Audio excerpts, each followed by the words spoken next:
So let me just say a word or two about our speaker. Sarah Villanueva holds a master's degrees in religion and education. She serves as program director and education principal at Temple Beth Jacob in Montpelier. She is also an End of Life Doula. For years, Sarah has had a deep interest in how we deal with death.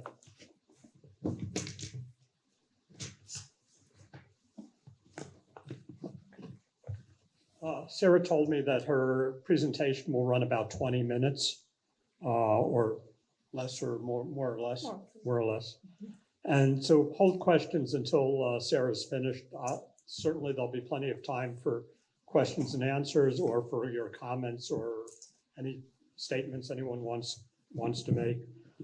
Finally, I want to note that we really appreciate CCTV again filming this presentation. They filmed most of the Lunch and Learns this year. It's very generous of them. And the past ones are all available on CCTV's website or YouTube page. So with all that, I'll turn it over to our speaker, Sarah. Thank you, Wayne. Can everybody hear me all right? Yes. Okay. I talk with my hands, so I didn't want to hold a mic and then be walking around. Thank you, Wayne, for your introduction. And thank you to OZ for hosting me and approving my topic. Working in death work seems to pair really well with the position that I hold at Beth Jacob. It's really interesting, especially also being the Hebrew school principal. The kids ask a lot of really deep questions, and they're not afraid to ask about death and how, in the Jewish tradition, how beautifully we handle it and how much respect and honor we give to those that are dying. And to the, Can you bring the microphone closer? A little closer. I might hold it after all. Is that a little better? A little closer? Okay, we'll do that.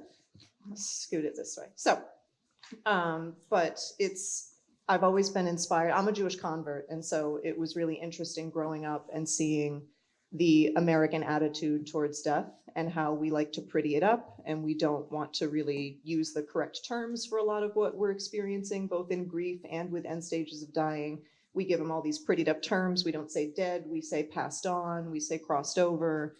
And in other cultures in the world, they just call it what it is because it is, and no one's getting out of this. Like 100% of us are going to die. So we might as well treat it like that's how it's going to go. And so what I wanted to focus on is something that I find really beautiful working with families and with dying people, is abstract speech. I find that it is so under-discussed, and so I appreciate you letting me share this with you today. So just to give some background, I don't assume anyone's experience both personally or professionally. So it's a common occurrence. Abstract speech is an umbrella term for an occurrence that happens at the end of life, and end stages can be nebulous when we refer to end stages, depending on the person's condition. So I'll talk more about that. It's also important to remember that there are many factors that can affect abstract speech. Not everyone experiences it. There was a 6-month period where I experienced 3 deaths, both of my grandmothers and a friend from college. Only one of them experienced abstract speech, so it depends on the situation. And certain factors just affect speech in general, certain cancers, Parkinson's, dementia, Alzheimer's, etc. And at the end, I will allow time for questions, and I'm going to be hanging around afterwards as well. So if nobody wants to shout out their question, I'll be around if anybody wants to chat. So when hospice nurses and doctors refer to end stages, typically these are the things that they're speaking about. They're talking about general physical decline, whether it's usually decreased mobility if they had been mobile previously, poor appetite, increased drowsiness, changes in vital signs or unpredictable vital signs, irregular heartbeat, and irregular breathing patterns. This could also mean months, this could mean weeks, it could mean days. Again, it depends on the person. Usually within weeks or months are those first points that I touched on. Typically, there will be more extreme symptoms when there are days remaining for the dying person. Cold feet and fingers are usually the first things that we see as a doula. If I get requests for the dying person to rub their feet and their feet are very cold, Usually that's a sign to me and to the hospice team that we're down to days. Any skin color changes, abstract speech, and something called terminal restlessness. I don't know if we've heard of that term before. Anybody that works in hospice or in a hospital setting is very familiar with this term. But abstract speech and terminal restlessness go together, and I'm going to break those down. So the definition of abstract speech that was defined by the woman, her name is Francesca Arnaldi, if anybody's familiar with her. She runs the Death Doula certification program at UVM, which was where I became certified. And she described it as directed statements or conversation, or just uttered fragments of statements to no particular person while in the end stages of dying. These statements may not appear to have a clear message or purpose, and they may change as the person's condition progresses. This tends to go with terminal restlessness, which is more physical. That is a physical state of agitation, a mental state of confusion or anxiety, where people experience at the end stages of life. I say it's the final battle. It's where the body is beginning to shut down, but the brain is fighting to keep you alive. So it's this sense of essentially the ultimate unrest, which a lot of people can experience. And so why does this happen? It happens because our brains are so good at keeping us alive and safe at absolutely all costs. And our body, the one thing that I was taught in my doula program and that I say to people that are dying is your body already knows how to do this. Your body knows how to die. Your brain doesn't, though. And so there's going to be this kind of last battle between you and your ego. And if anybody has had the experience of sitting bedside with someone when they're passing or when they are nearing that stage, these are all things that can happen where they kind of see the person really not comfortable, but they're not in pain. They don't want medication. They're not hungry, but there's just this, like they're pulling at their clothes. They're just uncomfortable. And usually before or after this feeling passes, because it does come and go in waves, is where abstract speech can happen. And the most common term is, well, my mom is, she's speaking in metaphors these days. And that's when I say, ooh, tell me more about that. What are these metaphors? What are these stories? And I always respect the family's wishes. Some of them want me to be directly with the dying person. Sometimes they want the care and they want to care for the dying person. So it's whatever they prefer. I'm always respectful of boundaries. But if I am in a position where I am permitted to see the dying person, I'm really interested in what they have to say, whether they're talking directly to me or whether they're kind of just addressing the room, if anyone's in the room. And the explanation I was given and that I've really come to love and accept is that speaking in metaphors, if that's the word, is because the brain is processing such incredibly deep emotional, spiritual, and physical sensations that they will never feel again. This is the final round. This is the last hurrah. And so it's a subconscious experience. It's something that takes a person so within themselves that even in good health, they might not be able to articulate well. And so they certainly can't in these instances. But the mind shifts from the physical world where we're all caring for this person and doing what we can to ease their path. They're going from the physical to memories, to dreams, to feelings. It's pretty common for somebody that's dying to see predeceased people in the room with them or that they're talking with them. And again, we so forget how good the brain is. I mean, animals have these experiences and will go off into the woods in solitude and know that that is the end of their life. We as human beings have really strong egos, and so we believe that we're special cases. And so that's what makes it all the more hard in this case. Metaphors like going on a journey or I'm getting on a train.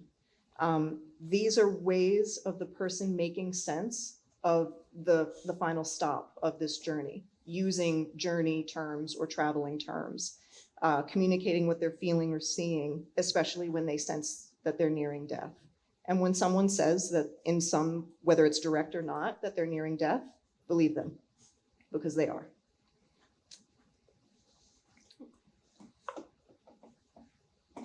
So more common examples for people that are dying of natural causes, or the most common one, unfortunately, is various cancers, is saying, I'm going on a journey. So I had someone that kept saying, well, I need to get on the bus. I need my ticket. And the nurse that I worked with was very sweet. And she said, I think we're getting on a bus. And I said, oh, okay. And so we were able to kind of keep the family in the loop in that regard. Or I'm getting in line. Francesca Arnaldi, the woman who runs the UVM program, had an experience where a woman she was having a very good death. She was pain-free, and she just kept looking straight. And she said, I'm getting in line. And the nurse said, tell me more about that. What's this line? And she said, well, my sister's in line, and I'm going to get in line behind her. And she goes, great. And her husband was in good health and still alive. And she said, but George can't get in line. And she kept saying that. And the kids were saying, well, yeah, we know. And the nurse said, she wants him to know. She wants the husband to confirm that he knows. And sure enough, he came in and said, tell me about this line you're getting into. What does it look like? Are you excited? How do you feel? And she was very quietly expressing feelings that she had. And he said, I know I can't get in line with you. And that's okay. I'll catch up with you. And she said, okay. And she immediately began to relax, and she passed 3 days later. So just that confirmation, that instance of abstract speech gave her that last connection, that kind of almost permission. I know I'm going, and I know you know I'm going. Another one is crossing a threshold. I'm going through the door, or I'm going over a bridge, whether it's in a car or I'm walking, or I can see the bridge. Some more common ones that I've seen are nature. There's a storm starting or ending. The tide's coming, or it's going. Or I feel like I'm a leaf on the breeze. And I really enjoy those, because then that invites further questions. What does it feel like? What does it feel like to be a leaf on the breeze? Is it a strong breeze? Where are you? And I bring these examples, again, a lot of them are very common, but so often I've seen families, unfortunately, and very innocently, say, well, mom's really declining. She's not making sense anymore. And I'm saying, is she? What is she saying? Or, dad hasn't spoken in weeks, and now he's saying all these things. It's about tuning in and saying, they're there. They're so there. They're not gone. They're talking directly to you. But you're in their world. They're not in yours anymore. You have to meet them where they are. Another one, and this happens this is less likely, but it does happen. It's pretty cool when it does, is examples of people that have abstract speech when they are diagnosed with some kind of memory diagnoses, Alzheimer's, dementia. There are people that will go the last several months of their diagnoses being nonverbal. They will have lost speech. And all of a sudden they're talking again. And we'll get calls, mom hasn't spoken in months, and now she really wants to talk to us. And I'll go, great, what's she saying? Sometimes, the first story is actually from my dad. He's a nurse of almost 40 years, and he's newly retired, but he was a hospice nurse for a time. And prior to that, he worked in memory units of hospitals. And one was that he got a call for a patient that was not his.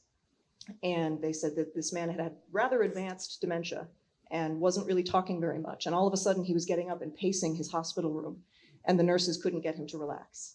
And he was saying, well, there was a fire, my barn's on fire.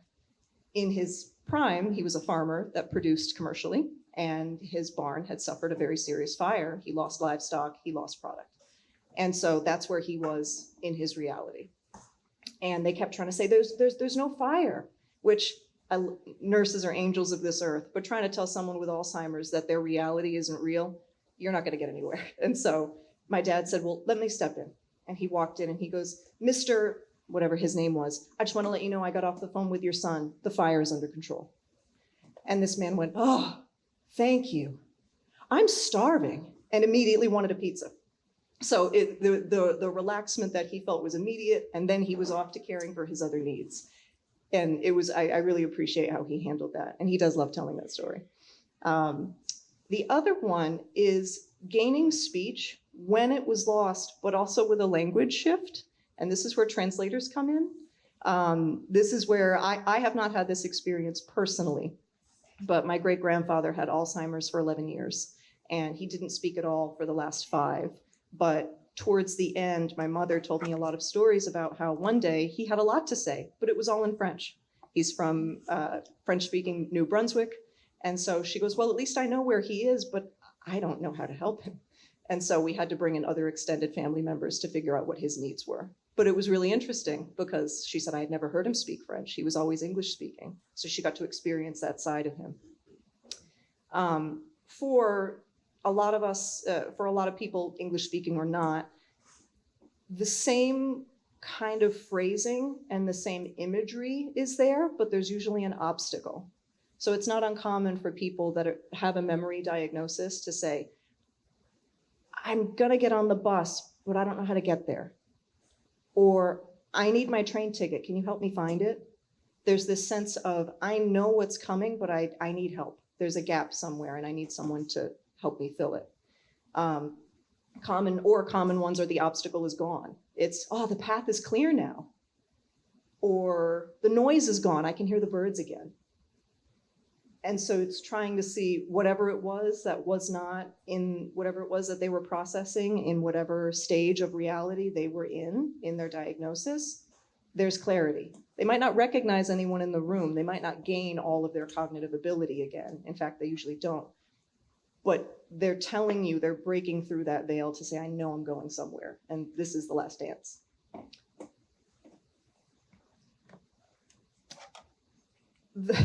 In the Victorian era, which is a favorite of mine in history, it's ironic that the Victorians were so incredibly good at honoring end-of-life rituals and practices and caring for the dead body of someone.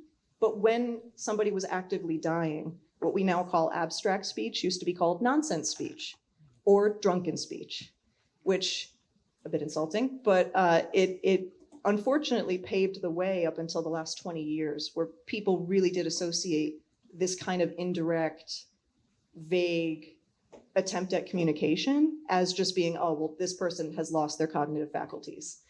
I don't need to pay attention to this. This is just a symptom of, this is part of the course.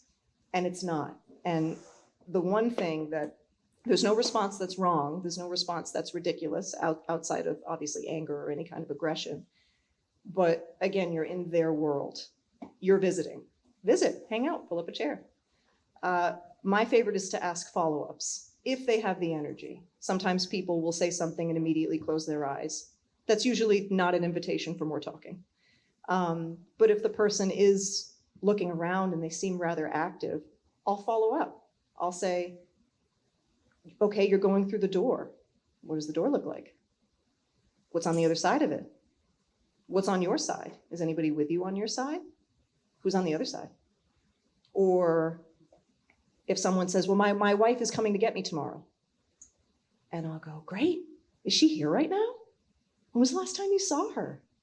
Wow, what does she look like? And they glow talking about this person that means the world to them, or other predeceased family or parents. And the biggest question that I will ask usually when they start to kind of tune down is, how are you feeling? And are you ready? Especially if this message is something that they're repeating. And that leads to really beautiful conversations. And that's usually where I step back. Because when I say, when I ask someone, are you ready? They usually immediately don't want to talk to me. And that's what I want. I don't want them to talk to me anymore. I want to bring in the family, the spouse, the children, other loved ones. Because usually sensing that they are or aren't ready, they want to reach for their people. And that is where I bow out and leave room for the people. But unfortunately, because death is so confronting in our culture, which in the last 10 years, I've seen a lot of work to try to dismantle that, which is brilliant. But there's still a lot more work to be done, both in the medical and the non-medical field. As a doula, I don't do anything medical, but to bridge that understanding and say, we need to be here for these people in these moments and honor them, because one day it will be you. And if in that moment you are not met, you might not have the energy to say, hey, I have something to say. I'm really trying to reach you right now. That might not be something that's available to you. And so recognizing that in loved ones, should sitting bedside be something that you're available for, it's not for everyone, I would highly recommend it. And the other thing is, it's okay to ask a dying person questions. I think a lot of people feel very reserved and they don't want to disturb the person, rightfully so, in this deeply sensitive and personal stage. But it's really okay. And a lot of times, that's the only way that we're going to learn anything about this process, both physically and mentally, is to ask. And 9 times out of 10, the dying person wants to answer you. They want to share this experience with someone and try to articulate it. So, like I said, it was a pretty short presentation. I didn't want to overly repeat my points, but I do have 2 points of contact. If you ever want to come down to Beth Jacob for programs, I do a lot of death-related programs. They're probably tired of me at this point. You are more than welcome to come down. If you have any questions about visiting us, you can contact me on the first email. The second email is reserved completely for doula client-related questions, consultations. I always do. They're always free. This is something that should be free of charge and part of being the village. And if anybody has any questions about doula programs, doula work, or any other aspect of what I talked about today, I'd love to talk to you. Thanks so much, Sarah. Of course. I hope I didn't go too quickly. No. So time for questions. Let me please use the mic.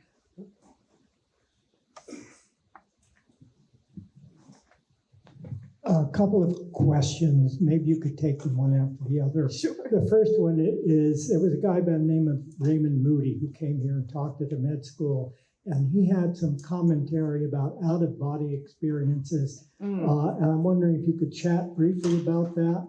Sure. These are people sometimes who maybe were near death and it didn't happen. And the other question I have is medication. Because I've been with someone who was dying who was on a lot of morphine because of pain, and that changes what you're calling abstract speech, right? Yes. I'll answer you in reverse. So I had, personally speaking, before I got into doula work professionally, both of my grandmothers passed within 5 months of each other, and they had very different experiences. One had a lot to say and was very vocal up until hours before she passed. The other one had very controlled diabetes. She lived to be almost 97. But towards the last, again, with those changing vital signs, she crashed. And then after that was put on an enormous amount of morphine. So speech did not happen. That was something that was pre-discussed with her, was that she said, death doesn't scare me, but dying does. And so she was very clear about, she was okay with all manner of medication. Everything was with her knowledge and with the family's knowledge. So in those cases, we didn't really expect to have like those last moments where there was conversation, but absolutely medication can interfere with any kind of communication. And it's important to speak to a hospice team to say, especially if the dying person between doses is expressing this isn't okay, or I'm agitated, or something doesn't feel right, they can adjust that dose 1,000,000 times until that person feels content with where they are.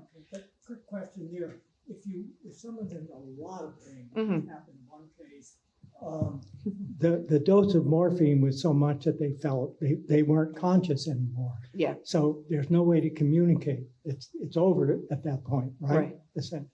And also at that point, it helps to have, and hospice nurses normally have an eagle eye for this. They are, again, angels on this earth. The work that they do is so important. And recognizing that morphine is overused as a pain medication, unfortunately. There are other methods of relieving pain that don't involve a lot of intravenous morphine or Dilaudid or something like that. So that's a conversation that can be had where alternatives can be attempted. And if it ends up being too much, they might not have another alternative. And you had a first question and I've forgotten it now. It was about the out-of-body stuff. Yeah. So it's interesting. My husband loves to talk about this because he's a former EMT. So I got the medical side and then you have the spiritual death doula side. I didn't know much about that, and it wasn't discussed a ton, this feeling of out of body, feeling no pain. People that have near-death experiences have the sensation of seeing their body, looking at themselves. And that was actually partially, not everything can be explained, but partially explained is that in the last 10 minutes when the heart stops beating and you are legally and medically dead, the brain has 10 minutes of electrical activity. And the brain, again, will keep you going. And the brain, so even when the body has stopped and it does what it does to shut down, the brain will send off all of these crazy, crazy signals, and all of your neurons are firing at once. And that puts a person in a dreamlike state. So there's no blood flowing through the body, but your brain can see itself. And it's the one moment where you're looking at your own ego. And people that are revived or that have suffered accidents come back to themselves and they describe what that feeling feels like, the heart's beating again and all of that. But yeah, my husband loves to jump in and go, actually, so that's the brain, and tells me all of this, and it's really beautiful. We're so blessed to have our brains. Favorite question. In 2003, my mother had pancreatic cancer, and they said, she'll live for 6 months. She ended up living for only 6 weeks. And they had a place in Killington, Vermont. They lived in Florida, so we got them to Killington because she didn't want to go with the heat. And on a Friday, I was playing tennis with her. I was hitting the ball back and forth. She was very coordinated. She couldn't run, but she was very coordinated. And then on Sunday, because I had to go away, I got a call to come back home. She was in the hospital. And her whole body, all the stuff had been less. And my brother, who's been a nurse for 40 years, had the doctor do a lot of tests because my father could not believe that she was going to die. And my father was in his 80s when this happened. But anyway, so she's at Rutland Hospital, and it's my father's birthday. It's August 3rd, my father's birthday, and she had a suite there. And so he stays on the top of the bed, and we were all there, and he looks at his wife and he goes, Bernice, it's my birthday, and you're not saying happy birthday. And she literally sat up on her bed and opened her eyes and said, happy birthday, dear, and then went back to complete unconsciousness. And if we weren't there, we would have never believed it. And then she died about 3 days later. Oh, wow. What a beautiful, she heard the call. We knew the doctor said she could hear. Yeah. And so, I put some music on so she could hear that and stuff. But we had never thought that would happen. Yeah. And that was pretty amazing. It's amazing. First of all, thank you for sharing that story. That's really beautiful. I feel that it's so interesting how in the last days of someone's life, the amount of adrenaline that can just kick in, very unprompted, or just something like, hey, it's my birthday, and making a request of that person. And especially between spouses, they want to meet you. They want to meet that request. Oh, yeah. So they've spent a little time with each other. I know that to relate to that, my grandmother that suffered the crash, the diabetic crash, she was nonverbal to everybody. And then we flew in. Most of them live in the Virginia area, which was where she was. And we all flew in from Rhode Island. And my dad said, well, I'm not expecting a lot. He knew what to expect. And he walked in and goes, hey, Ma. And she opened her eyes and reached out her hand. And that was it. She didn't move again after that. But I said, Dad, you got yours. You got yours. So thank you so much for sharing that. I'm glad he got a happy birthday from her. Okay.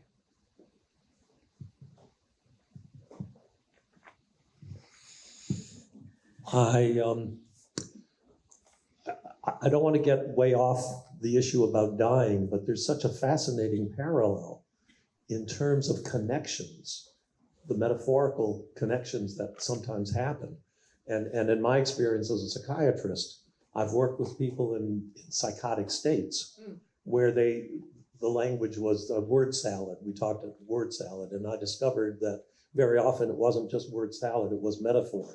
And if I could listen carefully and there was a way to connect, some things happen. So all these things that happen at the end of the life, there is a situation, or there are situations where this occurs, where life is ongoing and there's a disorganization or a moving into such abstract ways of communicating that it may be difficult to apprehend, and yet it may very much be there. I'll share just one anecdote of my, or actually maybe it's two anecdotes.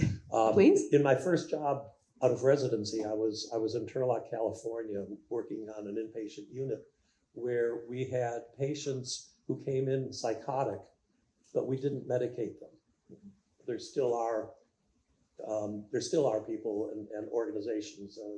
Soteria House is an example of working with people who normally would be medicated, but in fact, there's a working with them without medicating. So we had several people come through in pretty acute, disorganized states. And I spent an afternoon with somebody who was very delusional and yelling. And the person that I was working with got into a wrestling match with him. And it went on for about an hour and a half. And the patient kept yelling, "Get off me, leave me alone, don't touch me, go away, don't." And it went on. And Stanley, the fellow that I worked with, said, "I'm not letting go. You can't push me away. I'm not letting go." Fast forward a few days, he had recompensated and he was leaving the hospital. And we had an exit interview with him. And we said, "Do you remember what happened? Do you remember last Friday you were in the isolation room?" He said, "Oh, I remember that." And we said, "What was going on?" He said, "The devil was telling me that he was going to put me in a matchbox and throw me so far into outer space that no one would ever find me, and you wouldn't let go." And that connection, in my estimation, had a great deal to do with somehow finding his way through the conundrum of whatever his acute situation was, whatever his major disorganization, what prompted that. So I guess what I really appreciate about your presentation is maybe it's never too late to connect, even when we think it's past that. And I think that's what your stories have kind of illuminated for me. Oh, thank you. And thank you for sharing your story, and also a personal thank you as someone who has had friends that have been in the mental health sphere. They were immediately medicated. So sometimes we just want to talk. We just have things to say and we can't find the words. So thank you. I appreciate that approach. And I agree with your sentiment. It's never too late, and it shouldn't be. It definitely shouldn't be. So I've got a question I wanted to ask you, Sarah. Can you just spend a minute or two talking about your work as a doula and how that integrates with your work at a synagogue? Sure. So I've always been that weird kid that's been really interested in death and asked all the inappropriate questions at funerals. So I'm really good at making my family uncomfortable in that regard. So when I said I wanted to get into death work, my mom was like not surprised at all. I wanted to get into it when I heard UVM had a program. There were other independent programs, but I really wanted something that could take me somewhere professionally, that I could carry that credential. It was during the pandemic, so UVM offered a completely online program. So I became certified in 2021 and just thought, well, this would be nice and to have. Maybe I'll branch out or I'll start a business with other women, which happens a lot on the West Coast. End of Life Doulas is not new there. It's somewhat new here in comparison. They're about 15 years ahead of us. And worldwide, this has been a concept, is specifically women caring for dying people. And what an honor it is. So, but we've made it a market. And so when I started working at Beth Jacob and having the privilege to create and execute programs for adult learning, I thought, I said, well, I don't want to, I know a lot of people can get uncomfortable talking about these things. And I realized how wrong I was. The majority of our membership, every time I put on a death program or death-related program, I had a guest one with Linda Siegel where she came and did a talk for us on Taharis and her work with Chevra Kadisha. And we had a decent gathering for that one, about 15 people. And then every other one, it's been a full house. So it showed me, yes, people do want to talk about this and they want spaces to talk about it. And so every now and again, obviously, I do a lot more Jewish-related programming, as one would expect, but occasionally I'll say, do we just want to talk about death law? Do we want to talk about And end of life questions. Do you have your affairs in order? Do you think you have your affairs in order? Or do you have other things that you would like done? Somebody randomly came up to me and said, so tell me about this whole mushroom suit business. And talking about how they wanted a natural burial where you can be put in a suit where mushrooms grow from the gases emitted from your your body breaking down. It's so cool and beautiful. And Vermont is spearheading a lot of those movements. Oh. So it's really cool. And I found that it's made me personally, but also professionally, feel closer to the membership and to feel like we've fostered a conversation that might not have happened in that space. So I'm very grateful. Anyone else have a question or comment?